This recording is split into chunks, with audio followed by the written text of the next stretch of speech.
Good afternoon, and thank you for joining today's press call on U.S. Senate Rules Reform.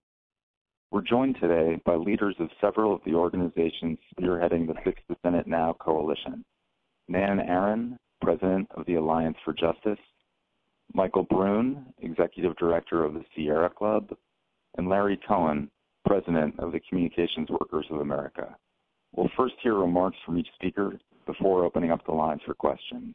Now, I'd like to turn the call over to President Cohen. Thanks, and great being on the call with Nan and Michael.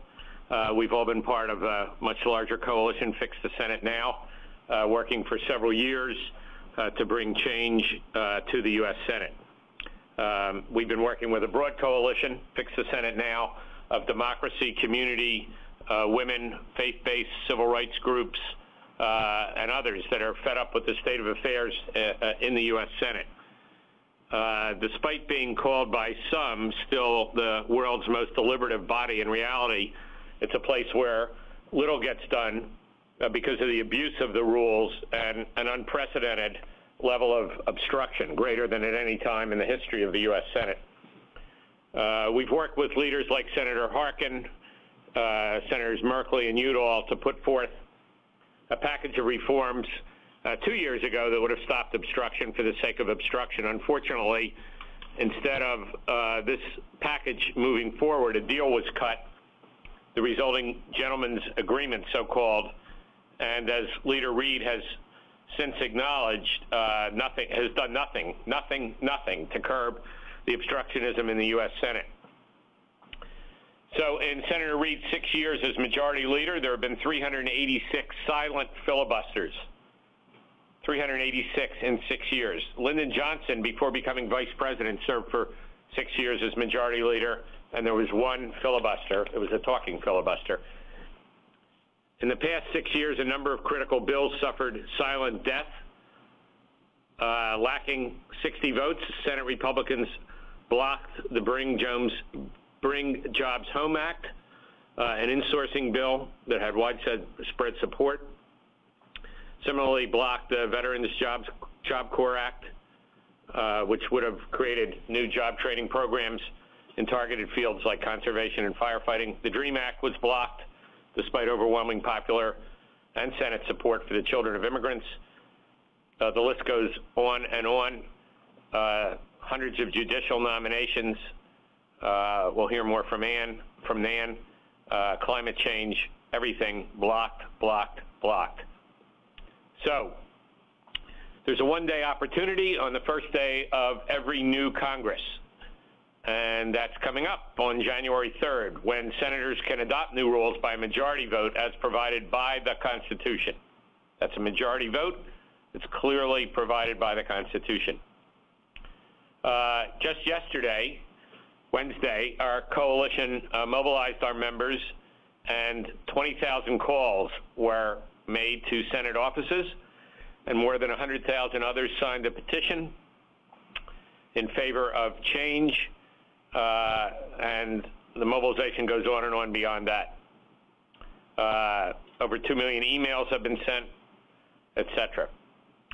So again, the key date is January 3rd, this small window of opportunity to act as provided in the Constitution. That window opens again on January 3rd.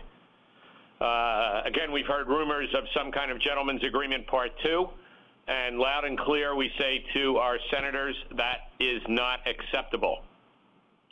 The Brennan Center for Justice at NYU, New York University Law School, has studied the gentleman's agreement from 2 years ago, concluded that handshake agreements cannot rein in this abuse, obstructionist tactics by the minority, and retaliatory measures by the majority cannot be curbed unless the rules make it clear how the Senate will behave.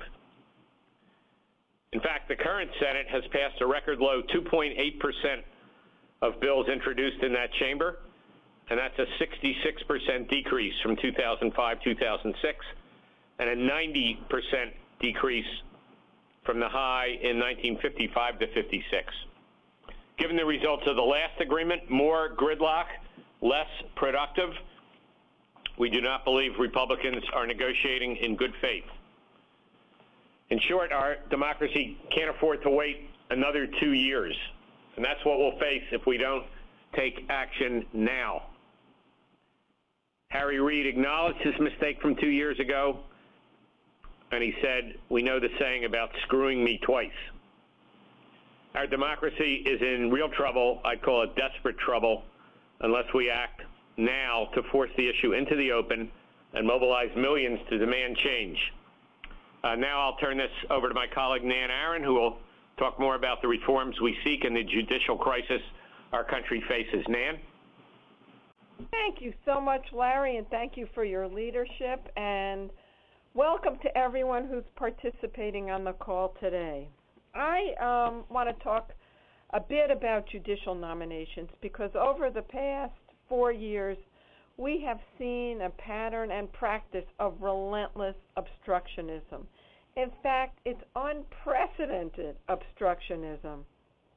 And when I say unprecedented, I mean that Republicans in the Senate are blocking nominees who they themselves support. So it is obstructionism for the sheer sake of keeping vacancies open. We have never, ever seen that before. When George Bush was president, we saw a tiny handful of filibusters. In contrast now, every single candidate for a federal position, a judicial vacancy, is held up in the United States Senate. The result has been that this president will leave his first term with more vacancies now than existed when he came into office. Another way to think about it is President Obama has had fewer of his judges confirmed than either of his two predecessors, Presidents Clinton or Bush. Why is this important? It's important because what federal judges do affects every aspect of our lives, from the water we drink, the air we breathe, to the kind of protections that we have in the workplace. Everything in American society, at one point or another, is decided by a federal judge. Our democracy cannot function without enough judges. And the hardships to individuals when there isn't a federal judge sitting on a bench nearest them is huge. They may have to wait months, years, to stand up for their rights. Medical bills caused by injuries due to negligence could pile up, while families wait to bring their case into court. Parties may be forced to travel long distances as cases are shifted to districts with more judges. Memories may fade, witnesses may die. We are working day and night along with Sierra Club and CWA to get rules reform implemented. It is absolutely critical, not just to those of us who care about our justice system, but to those of us who care about a democracy. I know there is a reporter on this call from California, and I would just say there are at least 3 vacancies. 3 individuals are now on the floor of the Senate awaiting votes. All 3 are filling emergency seats. This cannot go on. Thank you, and I look forward to answering any questions you've got, and I am delighted to turn this call over to another leader in this battle, Michael Brune, the Executive Director of the Sierra Club. Thank you, Nan, and thanks, Nan and Larry, to both of you for your principled leadership and your persistence on this. Sorry, I just got disconnected there for a second. But what I wanted to say is that if you had asked me 6 years ago if changing the Senate rules would be a priority for the Sierra Club, I never would have said that it was a fight in which we would be so deeply engaged. But in the last 6 years, the Sierra Club has been unable to get legislation that is near and dear to the mission of our organization. We haven't been able to get these issues debated, much less any substantial legislation passed in the last few years. Perhaps the most prominent example is the American Clean Energy and Security Act, which would have represented substantial progress in addressing the climate crisis. This piece, like so many others, died in the Senate under the threat of a filibuster. Over the last 6 years, almost 400 Senate bills have stalled in this way. And so what we've seen is that the level of dysfunction in the Senate has reached epic levels. On December 6th, you may recall, the Senate Minority Leader, Mitch McConnell, proposed a piece of legislation in the Senate that would allow the debt ceiling to be raised. Just a few short hours later, McConnell stood up on the Senate floor and actually filibustered his own legislation, effectively killing the bill that he authored. You can't make this stuff up. When McConnell killed his own bill, he only had to threaten to filibuster rather than actually take the floor. Enough is enough. Both parties should be embracing democracy. They should not be afraid of it. We have to fix the Senate, and the package of reforms must be meaningful. The package that Nan laid out and that Senators Merkley, Senators Udall, and Harkin are advocating for is not radical. It's just common sense. The changes that we're asking for won't end filibusters, but will make sure that they're used as they were intended, to ensure debate, not stifle it. These reforms are intended to ensure we have debate, not to stifle that debate. Leaving the rules as they are is not an option. Another handshake deal between senators will not work either. It's been tried before, and the problem has only gotten worse. We're urging Democratic senators to be strong and principled in the next 3 weeks. What's the point of being in the Senate if the dysfunction is so profound you can't get anything important done? Our nation faces too many challenges, too many opportunities, from spurring clean energy growth, helping middle-class families, addressing the climate crisis, to settle for a do-nothing Senate. Thank you. Thank you to each of our speakers, and we'd now like to open up the call to questions from assembled press and listeners. And it looks like our first question comes from the site of Josh Richmond with San Jose Media News. Your line is now open. Hi, it's San Jose Mercury News. We were kind of wondering if there are particular individuals in the Senate who you feel are crucial to influencing this debate, the winning over, who would have particular gravitas in making this happen. Yeah, this is Larry, Josh. So first of all, they're all critical because it's a small number to begin with. Right. And, for example, the newly elected senators, first-term senators, are pretty passionate about this.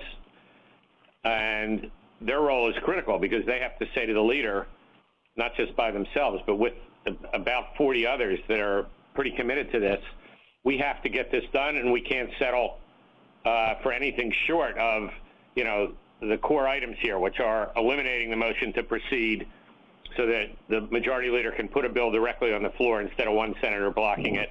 Right. Requiring senators who want to filibuster to talk and hold the floor, and that they have 40 with them.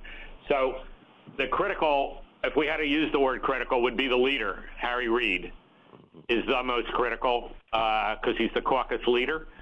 And, after that, they each have a critical role to play, given that there's only, 3 weeks. This is less than 3 weeks away now. Right. Thank you. I would just add that I think Senator Feinstein is also very important.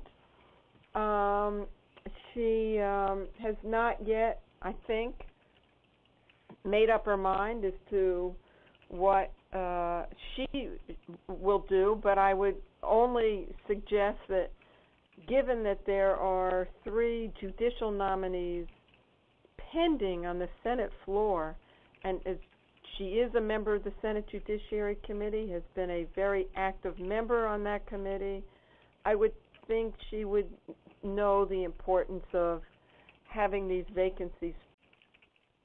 Thank you.